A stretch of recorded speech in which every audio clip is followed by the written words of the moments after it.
from Mata is almost to me like a legacy ban against him, regardless of how good Alistar is in the meta right now, doubled out having to commit too much to it so early here. And it's a little bit, you have to feel like that's a bait. Because they left open the possibility of Team Liquid splitting it up, and Team Liquid have done so. They've gone for Urgot, as you said, which has been, especially considering play-ins, squishy here as far as the overall team composition. But Kindred definitely very high priority right now, and one of those offensive junglers that people have been looking towards. Up marks over the course of the game where they have control, of the neutral territory. So that looks to be the way that KT are going to try and open up World's group stage. Oh, Kobe, KT Rolster have got themselves a very, very strong early game. Members been on KT Rolster for upwards of 6 years, working towards this moment where they face off versus North America's greatest team, the #1 seed, Team Liquid. Oh, there we go. We're finally on to Summoner's Rift. Welcome to World's Groups, ladies and gentlemen. We'll jump back into the screen in a moment. And of course, there's a lot of history on the KT Rolster side. And if you look at the players of Team Liquid, a lot of individual history, but both of these teams were built in their respective regions. Of raising the Summoner's Cup.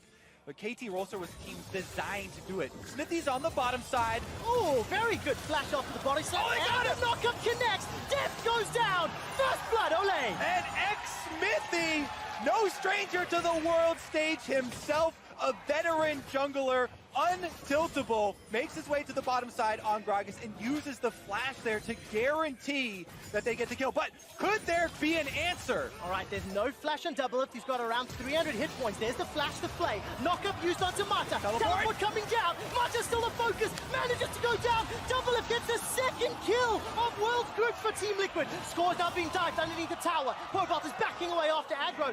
And KT Rolster lose 2 in the bot lane.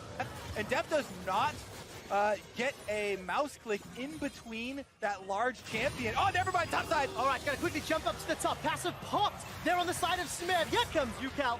Takes down Impact. Smeb survived. We're doing a good job. They've still pushed that vision deep into the bottom quadrant of the mini-map, and Robalta once again in trouble. Scatter the Weak comes down, as well as that unleashed power for an easy solo kill to Yukal. Yeah, Pobelter's Merc Fed's not flashes available and have explosive engaged champions.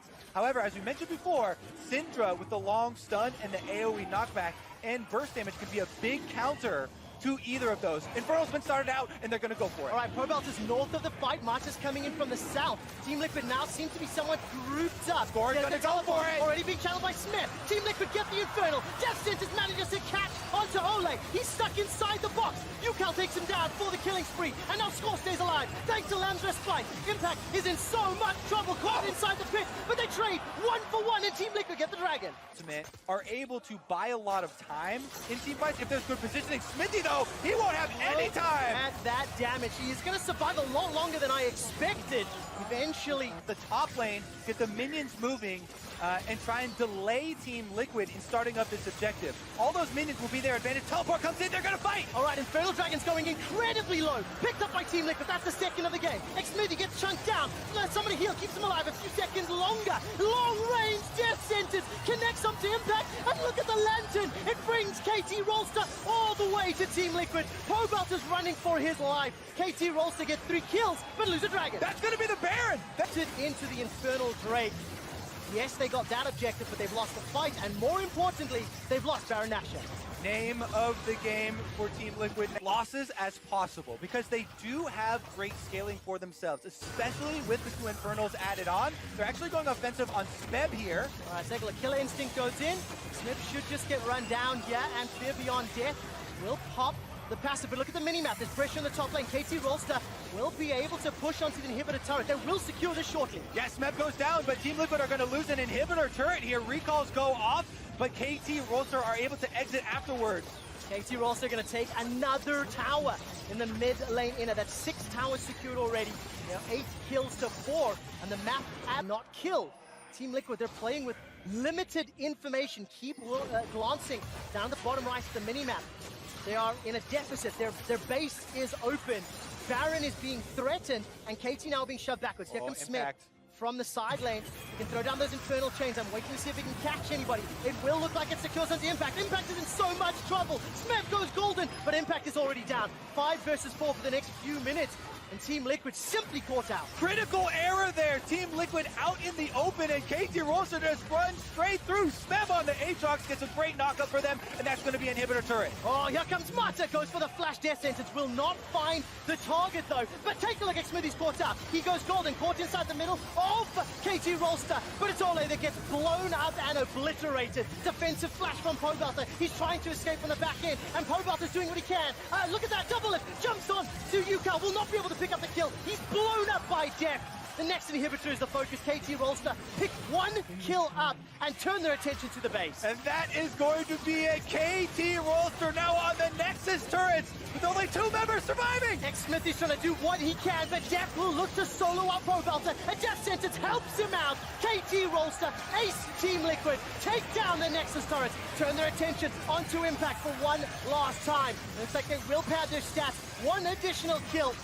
Just a moment or two as the Infernal Chains pull him backwards. KT Rolster take down Team Liquid for their first win at Worlds 2018.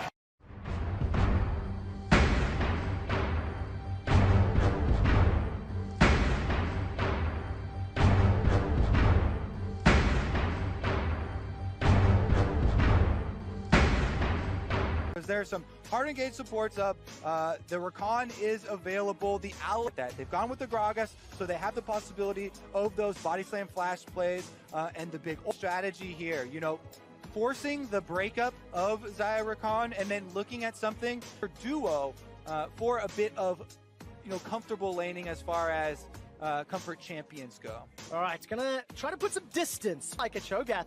I mean, if EDG get ahead, they've got all the tools in their kit to stay ahead and just keep applying pressure. Definitely true. And Mad Team hovering over the possible Cho'Gath answer for the top lane here, tank to tank.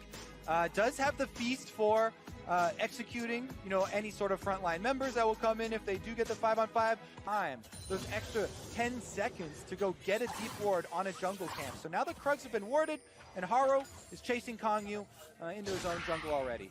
There we go. Olaf is jumping into some situation. I'm waiting to see whether or not Kangyu and Uniboy want to respond. Scout has already got the first move, and they're going to contest the first big chicken. Sleepy Trouble Bubble comes down, as well as a long-range Paddle Star, and this is a low HP Haro! Spell Thief helps secure first blood for Mad Team. Kongyu's not done yet. Look at the paddling! That's going to be flashed away from by Scout. And look for options. Ray has access to that Call of the Forge God and has thrown it down. Liang's Rupture is going to get taken away from him. This is just a fairly easy kill from Haro, jumping onto Liang. Yeah. Scout is moving up with Syndra, and he has 2 members of his team. Oh, the portal jump puts Uniboy exactly where Haro wants him. But he decides not to go for the kill. Haro's caught out. He's bounced back close enough to get a kill onto Uniboy, but Mad Team find 2. The one in topside is the most healthy for Mad Team. Mid and bottom are very close to falling. So EDG have slowly been wearing away. In addition to the CS leads that they've gotten in their lane, they've also gained some tower damage. On top side, Breeze is able to survive for a few seconds longer, but not much longer, as the undertow from Haro comes over the wall. Contest on top side, there's also nothing that Mad Team can trade on the weak side of the map. Yep. Because they would probably rather have a more explosive Drake, but Mountain number 2 would mean that they could honestly 20-minute a Baron here. Yep. So Rift Herald is using mid lane to try and take this tower down and open up the map for themselves a little bit more, try and get some deeper wards into Mad Team's jungle to allow them to threaten Syndra as well as Ornn long range. There's 100 million pings on this Mountain Drake. Very clear the objective they want to fight around. All right, Kang is actually moving into position here as the rest of Mad Team are coming through the jungle, and Breeze getting some poke damage with the Ezreal. Of course, the longer EDG are in the pit, the happier Mad Team are going to be. Ezreal and Zoe, they want to get the poke down. Call the Forge God comes out, but Breeze is able to arcane shift over the wall. That's the engage with the quickness of the knockup. K jumps back out. Liang is left in the middle of the team as Mad simply cannot get close enough. The Paddle Star goes in between EDG EDG, but there's no goal scored. Body slam interrupted. Liang manages to pick one up onto Mako. Mad Team continue to chase forward. Here comes Uniboy. He's flash forward, used that spell thief as well. And they're going to back away. Mad Team win the fight and get the dragon. Huge team fight for Mad Team because they're able to put a stop to Mountain Drake number 2 with Baron right about to enter the map here. They get some gold back for them. The turret is not committed for really. EDG are now pushing into this right-hand quadrant. They continue to step forward. Sleepy Trouble Bubble will find Reiko. There's no further follow-up. Decent enough damage. But again, nothing enough for Mad Team to actually feel confident on an engage. I take that back! K decides to jump back in. That's a defensive flash. Here comes Liang. Remember, he had no teleport, so he's run all the way up. The Rupture will force Ray to flash, but now Scout has joined the fight. And that was only with 4 members. They didn't even have Zoe there. The re-engage is up. Oh yeah, but all the damage is on Liang. This is good for Mad Team. There's the body slam. Featherstorm comes up. They manage to find themselves a kill onto Ray. 5 versus 4, and Mad Team are looking for more. Disengage. The flanking power is there. That's a defensive flash from Scout. Instant reaction time. Lands on a solar flare, and Konya buys some time with that stopwatch, but he will go down. The tower is not yet secured. It's 1 hit away, and EDG, they get a kill. And they hold on to their turret. Oh, he finally makes a misstep here as Mad Team reach too far under the turret, and they get cut down. Scout's reaction time is insane. Graga showed for a millisecond, but here comes Uniboy. He blows up Scout with the long-range paddle star, and this is now 2 teleports coming down. Ray has jumped into the fray. Breeze has got flash available once more. Gets tagged by the first part of the Forge God, but not the second. Uniboy looks forward. There goes the Sleepy Trouble Bubble.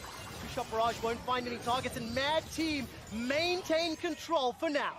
Within the small confines of the river here, where we just saw the last team fight, Haro now moves in, and there it is, right There's through the jungle! narrow corridor, but the target is only Liang. He's got no flash available, but he's chain CC, locked down and shut down. It's Scout that picks up the kill. Breeze is trying to poke from the side, and so is Uniboy. Mako gets obliterated. Here comes Konya. Gets the barrel down. So far, it's a 1-for-1. He's going in! Looks for the knockup, but he will only find Ray. K goes down, taken out by Eyeboy, but the damage is drastic, and a Sleepy Trouble Bubble sets Scout up to get dunked down. Here comes Breeze, hopping forward with an arcane shift off arcane shift. Finds Ray. Oro's pulled down. Mad Team, this is mad. They are tower diving and in a turret, and Uniboy will just get out of range. Mad Team at 30 minutes.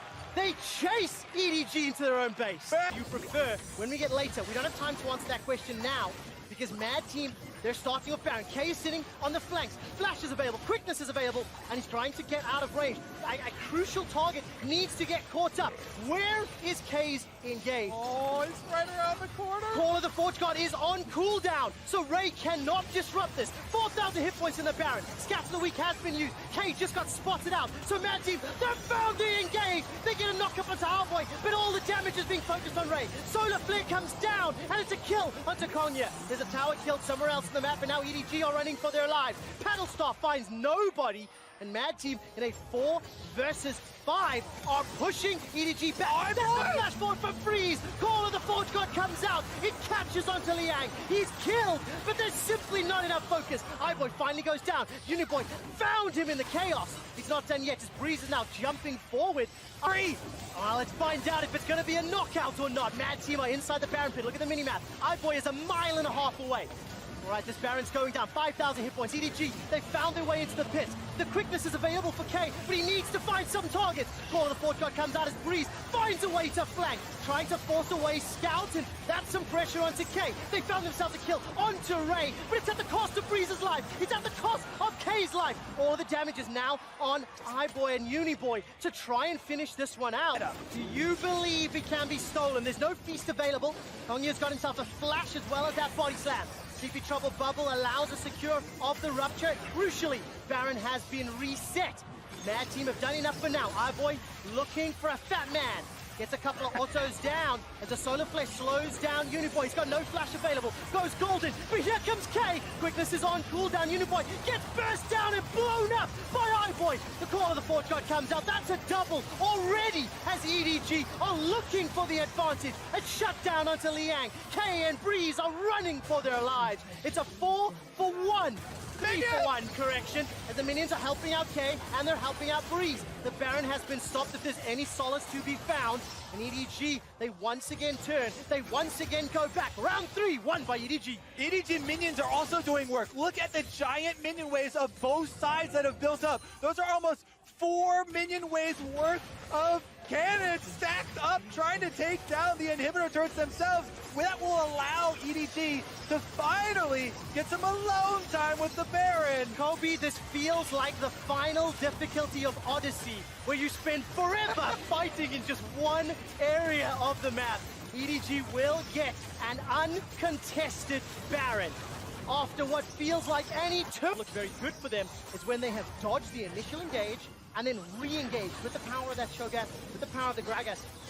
There's no room for error, but there is possibility for them to win some team fights in this game. Mako manages to find a Zenith Blade onto Liang, who's got about 10 bajillion hit points. Yeah, the Stone Plate used is a really big cooldown, actually. Stone Plate adds quite a few seconds to the survivability of one of the frontliners. At this stage in the game, a lot of the DPS can actually cut through him without it. All right, take a look at Kay. He goes for the flash quickness, won't find a key target just yet. But Mako won't find one either. Following out, boy, he's alive for now, but gone very, very low. He catches out Uniboy. Mako gets another. The inhibitor goes down to Scout, and EDG with one Baron buff are looking to finish this game. There's a stun there onto Breeze as the Nexus turrets are starting to fall. Edward Gaming took 40 minutes to get onto the Nexus, but they're going to pick themselves up the first win of Worlds. Turn their attention for a couple extra kills. Take down Breeze and Konya, and Edward Gaming take down Mad Team.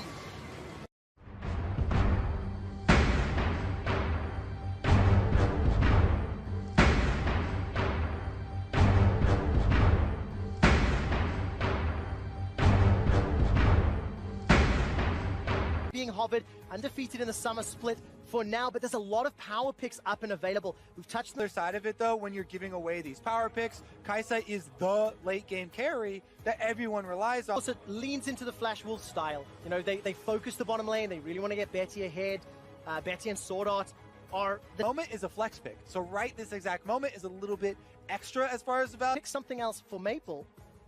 The question is most likely, we'll find out now. Yeah, with that flex pick, they're able to get counter here, and it looks like he is going to be able to take the Aatrox. Now, as they're swapping them around, you can put it up to the mid. We've seen mid lane Scions back in the day of the Banner of Command. Yep. Yes, I do like going for Scuttle bottom because he wants to be in place for a bottom lane play, as we're seeing right now. Well, very nicely done there by both Sword Art and Palette. Sword Art finds the engage, gets the knockup, but the Devour in the laning phase is on a gigantic cooldown, 20-ish seconds just as some additional poke comes down. And if Big Horo can't step forward, there's an option. Take a look at that. That's the flash engage into the pulverize. Oh. Beautiful, beautiful from Flash. It makes it very easy for him to get one, use it very quickly, go pick up your next one. And Graves has a lot of mobility with his dash, so easily resettable, but bot lane might be some action. Oh, Big Horo's in big trouble. There we go. Insta give down. Sword Art used that Hex Flash to get over the wall. Look at that evil. Very good synergy between Sword Art and Muujin. And it means Flash Wolves are going to kill lead for now, but it hasn't equated into a goal. Since Sword Art has been pretty liberal with his Hex Flash and pulling off combos, you can see why PvP are setting this play up. They're kind of expecting it to come through, and what you want to watch for is Tom Kent stacking up his passive stack on Alistar, trying to eat him. Right, there's the headbutt and the pulverize, but it bought so much time. Muujin has been able to arrive in the bottom lane. Sword Art gets away with his life, and it's Muujin that picks up the kill. Simply too long. Did get the Rift Herald, though, for Bong Fu Buffalo, so maybe they can get some sort of play on this side of the map. Use that to get some objectives. Will the recall finish? How much trouble? I don't know. Vision, no! He cancelled it! Muujin and Sword Art with the help of Betty now. Going to try to run him down. He's only taken the first chunk of damage now, but instantly blown up. The play style to use that advantage. Let's find out if they can. Sword Art not going to find it this time round.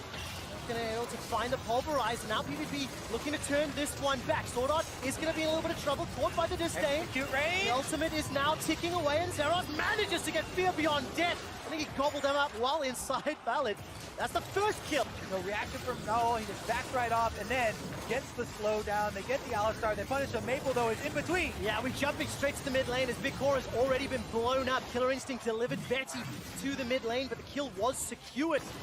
That Mongo Buffalo got their first kill, but Flash Wolves, it starts the Baron with Kaisa, with Rageblade and Nash's, plus Scion. This will go down, but do they have enough time? Yeah, Maple's very tanky here. A lot of armor. He can tank up the Baron damage. They go for the opportunity. Oh my word! Absolutely blows up. No. But this means Flash Wolves, the Baron's going to reset, so they feel backwards. They've got themselves a kill, but here comes the unstoppable onslaught. Spits Koro over the wall. Chain of Corruption is available to him. That's going to start to spread. The focus for now is Hanabi on that Aatrox. He gets a knockup onto Big Koro, flashes forward, blows up the AD carry for Fongbu Buffalo. Betty gets himself a kill onto Pallet, and Meliodas is going to get run down. Flash Wolves with the sweep. And that is going to be Baron for Flash Wolves as well. 9 kills for themselves so far in this game. And this is going to be multiple objectives at once. Actually, they're leaving Hanabi to push the mid lane while they take down this Baron and claim their reward. Oh, just a beautifully executed play from Flash Wolves again. Their play style, their team composition, it had a couple of come out from the Celia, as we've already seen.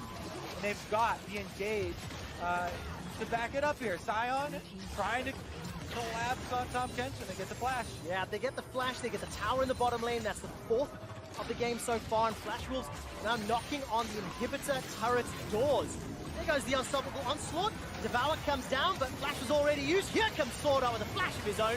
He'll find a stun with those chains. Big Koro doesn't get a single auto attack off. He's running for his life. Hanabi is swinging and then massing up the PvP roster. Inhibitor's fallen in the bottom lane, and for Flash Wolves, they look to be done. They're onto the Nexus turrets already. They killed the damage dealers for PvP. Nexus turret number 1 falls. Nexus turret number 2 falls.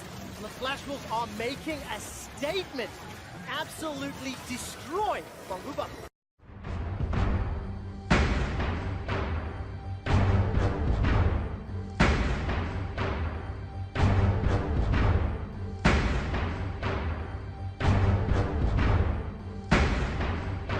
For yourself.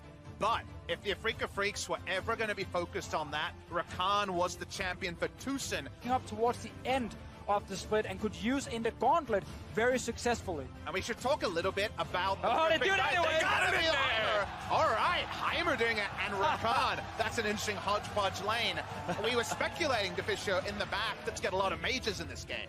Well, we're seeing yet another mage come in as the Talia is picked up there for Afrika. They're also going to grab the mid laner. There we go. And now we're going to see that Syndra blind picked by G at Worlds, but Kuro looks to change that.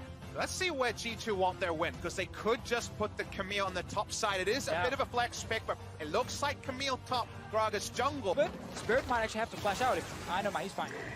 Spirit does manage to secure that crop and get himself away in time, but Jankos will have a nice 2 Scuttlecraft start to start off this game. Exactly. The power farm there that the Heimerdinger provided allowed him to get the 2 Scuttle lead, and you can just say, experience lead for a Predator jungle before Predator. We might see 2v2s here. It's being shadowed by Talia. Spirit predicts that this is going to be the fight as Jankos turns onto him now. Wonder's going to be taking very low. Spirit as well. Jankos now still the target of the aggro here from Afrika Freaks.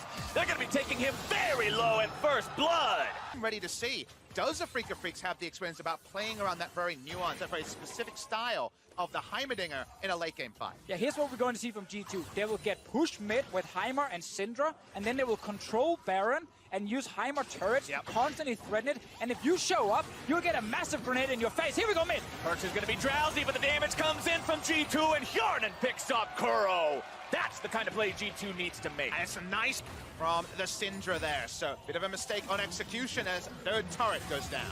Wonder putting enough damage into that one. Trinity Force completed means he shreds those turrets like you guys were talking about earlier as Kramer makes his way down to the bottom side now. 2 versus 1 is not a situation Wonder's going to get out of anytime soon. Flash over the wall from Kramer to seal the deal. And so walking up the river, finding Kramer, and if there's one play you don't want to give the kill to a team, let's see him mid. In mid lane, Wadid's able to find the knockup. Kuro's in some trouble, going to be taken down very low from the Ignite. The cast! takes him out, and Jankos will find his first kill of the game. Until then is going to be speculation. And how many items will Kai'Sa have by then? As if we could just say, screw that, we're going to start him. Well, Kai'Sa is very adept at taking down Baron herself. So much damage comes out of that passive, as you are going to see Wunder hanging out in that bottom side, taking down the tier 2 turret as the rest of G2 He needs to keep pushing. Will move into position and try to stop them. Baron is below half HP. Wunder continuing to push. What is the choice here for the side of Afrika? They're deciding to commit to the fight as Perks will keep Kuro away from the rest of the members of his team. Afrika, what are you doing? Still putting in work on the enemy base. Spirit's going to be taken down to half HP. Stun coming in from the grenade. Spirit is deleted. Jankos finds the kill credit for himself as the bottom lane inhibitor will be absolutely wrecked. G2 showed so much resolve to... Wunder gets to this fight and can manage to collapse. G2 may be able to make a play out of it. Now going on to Kramer, able to knock him up with that Wadid ultimate. Seeing if they can find anything else here. Tucson into the ulti there on the Alistair. More damage coming into him now, but still being protected by the damage reduction. Wunder comes over the wall. More damage going into Tucson. The ult has found him as Wunder will now disengage from the rest of Afrika. And right now, Afrika, they're panicking. They're all... Channel here for the Kai'Sa. This game is dominated for me for what Afrika can't do. They can't contest the Camille in the side lane. They can't finish the Baron because they're so afraid of the poke. And G2 are back on that Baron, and Afrika can't face check. If Afrika go anywhere near this, they might be in for a very nasty surprise. G2 wards all through the top side of the Afrika jungle now, making sure they're aware. Spirit. If Afrika gets close to this, Spirit gets close, but it's not close enough. Banshee's Veil still up, not going to be popped by the... Okay, the better part of 2 months ago, they aren't ready and equipped for the Heimerdinger. All they can really say is, we still have Kramer on his way to a death cap and on his way to a strong 5v5 fight. I don't see too many 5v5 fights in the future. The wall blocks off Perks and Jankos, but honestly, what is it blocking them away from? Afrika can't make any sort of a collapse happen because the Hjarnan pressure on the Heimerdinger will claim yet another turret here in the mid lane. Best professional Heimerdinger in the world. I think it's a fair statement. I think that is definitely a fair statement I'll to give make. you that. Still undefeated on, I think his KDA is like 79 or something completely That's an insane absurd number. with this champion here. And it's not even about the kills he's picking up, it's just the amount of pressure he's constantly applying with it. And then the Baron setups that you can pull off with Heimer specifically. And G2 Esports now have bot inhib down, top inhib turret is almost dead, and mid inhib is already taking damage. And remember, once all 3 inhibitors are gone, your game pretty much just becomes the base. And that's it. Leaving is pretty much impossible. You can't contest anything on the map. And G2 is looking to make that a sad reality for the Afrika Freaks as they'll try their hardest to dig in and defend this last remaining inhibitor turret. Cannon Minion would have needed one more shot to take that one down as Hjarnan drops down the big boy turret to make things happen there in the mid lane. Inhib, Perks walks up, tries to get the cheeky single auto attack, but backdoor bonus can be a bit of a pain sometimes. Leaves it alive with 20 HP. So frustrating. He can dive with absolute impunity into this back line. Now, we still have at least one big team fight left in this game here for Afrika to pull off. They have the Alistair to try and start that fight, and they have Kramer with items to try and win it. Here we go. They might try and settle for it now. Wall comes through. Keen's going in, looking to find the initiation. Down now onto G2. Damage goes through, but it looks like Afrika Freak's base is in some trouble. Yanko's getting himself away off the side. Tucson going to be going into the ulti, keeping himself alive. Turret falls at the Nexus. Afrika, you've got to answer. Kramer's nearly going to be taken down. Take a drink. Jankos goes on a killing spree as Wunder's into the back line, trying to finish everyone else. Tucson is low. Wunder's still going to be kept alive. Dashes back. Burrow barely escapes. Keen's nearly going to be taken down. Tries to get the slam, but he digs his own grave instead. G2 Esports on the Nexus turret now again. They'll take it down, and the Nexus stands exposed. Heimerdinger is still alive. Perks out of mana, but look at this. TP coming in from Wunder. He wants to finish the game right now. Still Kramer 30 seconds. I think G2 can do this. Tucson trying to defend as much as he can, but Nexus under fire. The big turret will do the work, and G2 will take down the Afrika Freaks. What a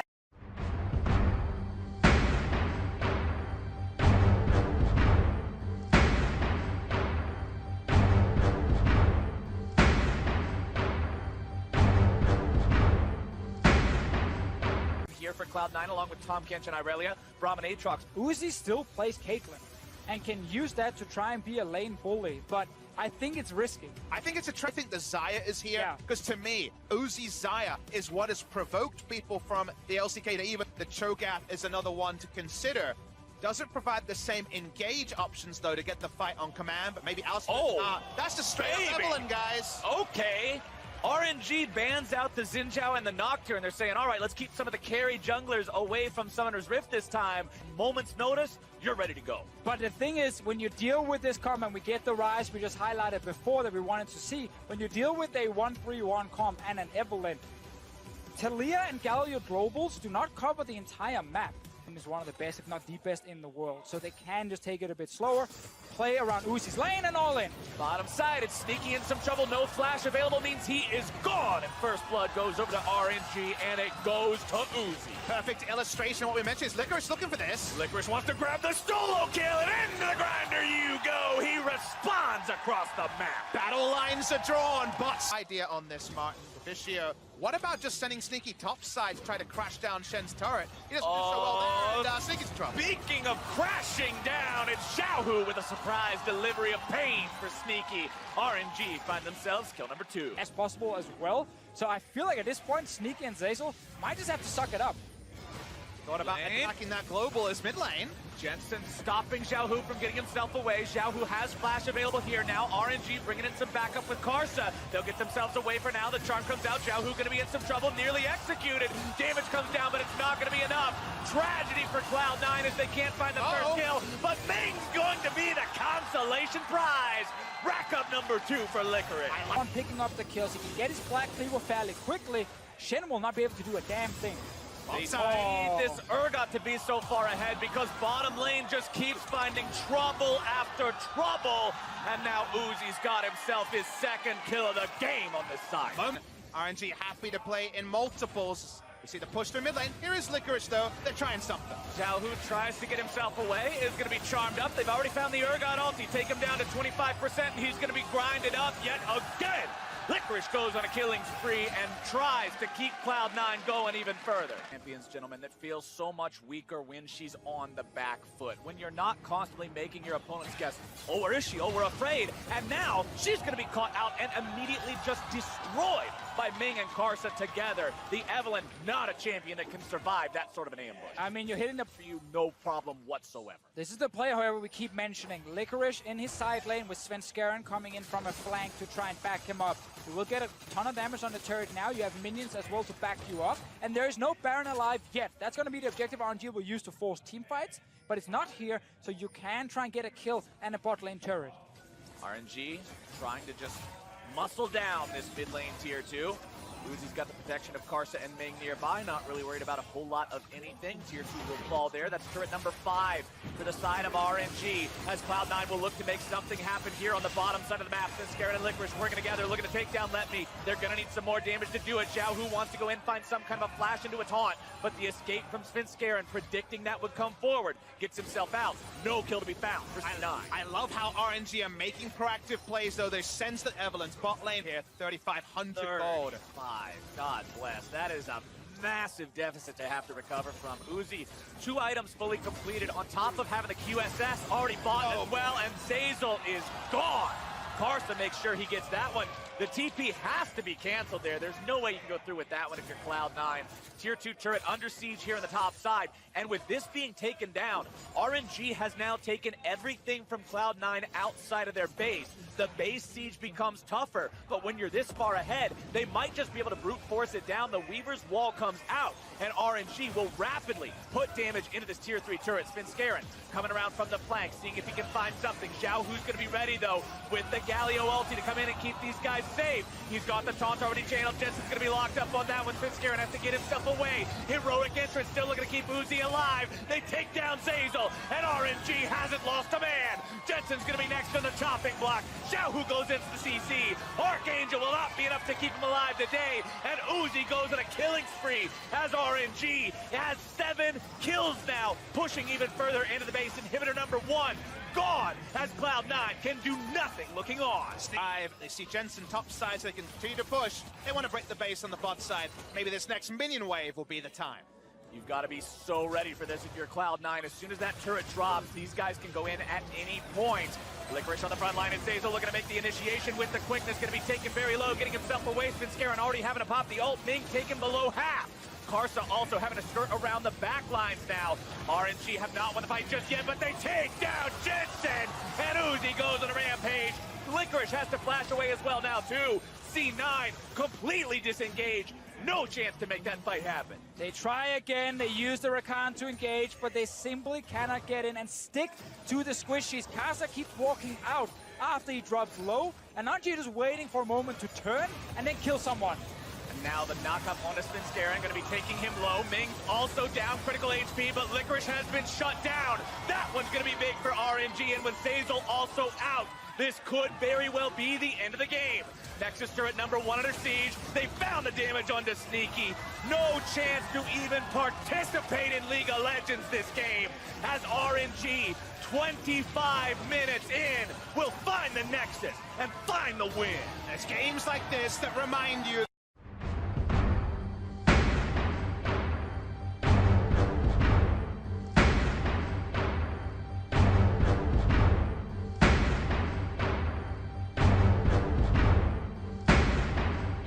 Picking for Kiki so he gets a superior jungle matchup, and then trying to get a winning bot lane setup for Attila and Jackdaw. If they get that, they can make a lot of plays in the early game. Game go on for a little bit, but on a team like Vitality that normally wants to draft a... risky to go for the old Jizuke favorite of the Rise, because Malzahar and Vel'Koz. Vel'Koz is bad. They get Nocturne. The right is there in spades for Vitality. We see Alistair, Horn, the Nocturne all going to get them. This is going to be a mid lane echo on the side of Vitality. So this is actually one of the picks that he brought out as one of his comfort picks when he wanted to play, especially in Spring Split, this very split push heavy style, to take a beating and then land some good ultis. Haru in the mid lane, looking to find the gank here onto Jizuke, who goes into the chrono break, looking to make some kind of an outplay here. Instead, just gonna be bursted, flashes over the wall, and Crown says, see you later. First blood over to Gen G, as Vitality put their attention in the Ocean Drake. Needs a little bit more damage. Void Seeker will do just that. Haru tries to throw out the cast. Nice spell shield coming out from Kikis, but it will not be enough as Core JJ uses Ignite to secure the kill. Jacktroll now tries to get away, but a swift tongue from Core JJ is going to keep him slowed down. A little bit more might be enough to take him out. Haru goes forward with the body slam, and there's the lick for the third kill. Now that he just does not know the meaning of pumping the brakes. It's time to go. Over the wall he goes. Headbutt, can't find the pulverize. Dive goes in anyway. Kikis with the CC, and the damage comes through for Jizuke.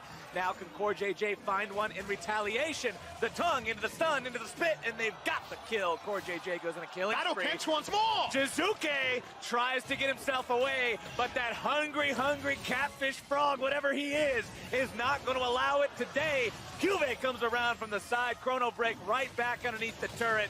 Jizuke's got nowhere to run, nowhere to hide. He can't get away, and the kill credit goes to Cuvee. So that in terms of farm versus Attila, which is a good sign there for the side of Vitality.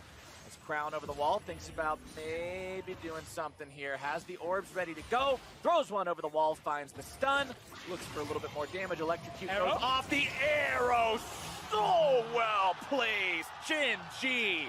What a shot. They do have the Ocean Drake, but honestly, that's about it. Kikis will look for the engage here on the top side with the ultimate. A TP is going to be used as well to make sure they can try and secure this one. The damage comes in. Attila's there just to make sure, but Cabashard grabs the kill. And that's kind of the best play for them here because they know for extended fight here immediately. The blue buff will keep that pool very high, giving him a little bit of time to build that up. The Vitality recognize the fact that he can't fire off that combo right now, so they'll be just fine clearing things out. Now they're deciding to go in. Tom Kench keeping that AD carry protected yet again. He'll pay for it with his own life, most likely. Thick Skin coming in just in time. Core JJ gets himself back over the wall, but Jizuke pulls his card anyway. Crown's going to be going into stasis now. Still might be in some trouble. Attila going to be taken down. Crown with the damage on that one. Cuvee grabbing the kill onto Jacktroll into the follow-up fear. And Gen G is destroying Vitality. Jizuke tries to run, but he's running the wrong way into enemy territory. Does get out. And what's very... And with a composition that has a diving mid laner and a diving jungler, I really like Kai'Sa. Granted, I think she's the strongest AD carry in the game anyway, so she's always good, but it's time to dive, and Gen G has lost their mid laner. Jacktroll gets a 3-man knockup, and Vitality do not know how to stop just yet. Attila's going to be taken low. Ruler misses the arrow. Vitality in retreat now. Cuvee on the front line to find a kill, but Jizuke, the man with the plan, has the shutdown. Cube now in retreat, but he's going to be dropped as well. Vitality find 4 for 1. Crown. This is what makes them have to reevaluate the way they play the game. And now Cube needs to reevaluate what the hell he's doing here in this river. Going to be on the defensive now. Has to also be aware that he could fire off the ultimate, not give him the chance. I'm pretty sure Jizuke has no idea how to not play League of Legends aggressively. This man is always on the hunt, and he gets himself away. CoreJJ bringing up Maru. Cabashard on the top lane, 2-0 and 3 there on the Ornn, and you can see the gold difference over time coming in. Genji's lead is shrinking as Vitality is going in yet again. Jack Troll going into ulti mode here immediately. Gets himself out of the way in time. Cube is going to be taken very low. Kickers can't quite find the damage. CoreJJ now going to be the target as he loses his AD carry. Ruler's out of the picture, and that means Vitality can continue pressing forward. Crown goes into Resurrection with the Guardian Angel. Crown's coming around from the flank, but Vitality just go forward anyway. The weak will not be scattered, but Jack Troll's going to be picked up. Jizuke goes right back in. He has no concern for his own safety. The man goes back into the ulti, and he's got big damage. Cube having to get himself back away as the Vitality dive will continue forward. Kick is throwing the turret aggro, goes on a rampage to take down that enemy top laner, and God bless it, Vitality are taking Genji down in the bottom lane. Here we go. Vitality has damage to take this down, but Genji is now trying to come to stop it. They don't have everybody here just yet. Jack Troll's going to be running interference. Arrow pops out, Paranoia to keep them blind. Cabashard's going to be the one to secure it. Kick is already dead, though. How many does Vitality lose for this? Attila forced to flash over the wall, Cabashard as well. That was almost all early, struggling in the late game if they don't have a massive lead. Cube is going to be in some trouble. Jizuke gets locked down, gets himself out using the chrono break, but Jack Troll onto the front line, going to be absorbing so much pain. Paranoia comes in, Kikis decides to go into the back line here as well. Still nobody going to be dead on Genji. Pulled back into the grinder. Cube grabs the kill as CoreJJ is going to remain on the front line. Cube goes in, he's able to find Attila now too, and Vitality is destroyed in this fight. And this time, they went too far, and they got punished. One by one, they jumped in. Kikis waited and thought he could execute Crown, but CoreJJ gets the Devour in, and this is always the problem against a team like Genji. Because they like to skip the steps to Fisher, and sometimes it works out big, but in this time, with a mostly melee comp and also the Kai'Sa, they think they can get some kills and just close the game from there onwards. Syndra wants to take blue buff and clear with her friends. She does nothing in the 1v1 here, as you'll see. Jizuke doing a masterful job predicting what Crown was up to and taking him down. Getting back out of the way of the arrow as well. They have no vision around it. They're actually coming in behind it. They baby. Started. Nice arrow. Coming here is Jizuke, but he's stunned up. He's killed before he's able to chrono break. That is huge for Genji. Insane arrow right there. Perfect timing, and it's because Vitality have no vision at Baron, so they're TPing because they think it's being started. The Fed mid lane is dead. The biggest threat on Vitality is out of the picture. They have to stop Genji here. Ruler, Crown, both big damage threats on the side of the defending world champions. Alive and ready to go. Kikis behind the pit, wants to go for the steal. The caster trying to knock Attila away. Here comes Cabashard's ulti. Kikis still going to be over the wall. Pops the Paranoia, thinking about going in. Cube getting himself back. Baron still at 3K. Cabashard goes into the pit. Jack Troll and Attila going to be left alone. They might come down. Vitality has the Baron, but can they get themselves away? Flashing over the wall now to escape. Jack Troll will be the sacrifice. They'll take him down, but Baron goes the way of Vitality. 4v5. Genji never wanted to finish that Baron, but it was double smite. Cabashard took it again, and they burst it out of a higher range than Genji respected. Attila's behind enemy lines. Hard to see him getting away. Attila will try to waste as much of their time as he can, pushing up the minions here in the bottom lane, trying to make the outplay happen. Goes in Viz, but it's going to be a few more seconds. Killer Instinct into Flash. It looks so damn cool, but it means so damn little. Attila taken down as the tongue comes out and the damage goes through. And with your Kai'Sa. True hybrid Kai'Sa coming out, by the way. Infinity Edge with Nashor's Tooth, Ginsu's Rageblade, Mercurial Scimitar, Runean's Hurricane, full build on this amazing late game hyper carry. Vitality will melt health bars on Genji. Oh, he's TPing for the base. TP coming in from Jizuke into top side, saying, all right, defend Elder. I'm going for the inhibitor. Don't know if only one man can handle Jizuke, but Genji still walking out on this Baron. Cube goes back. This is where Gen G have to make the decisive call. Do you stay for Elder? Do you stop the inhib take? What is the decision here? Ruler stepping forward, going to draw the aggro from the Elder Drake.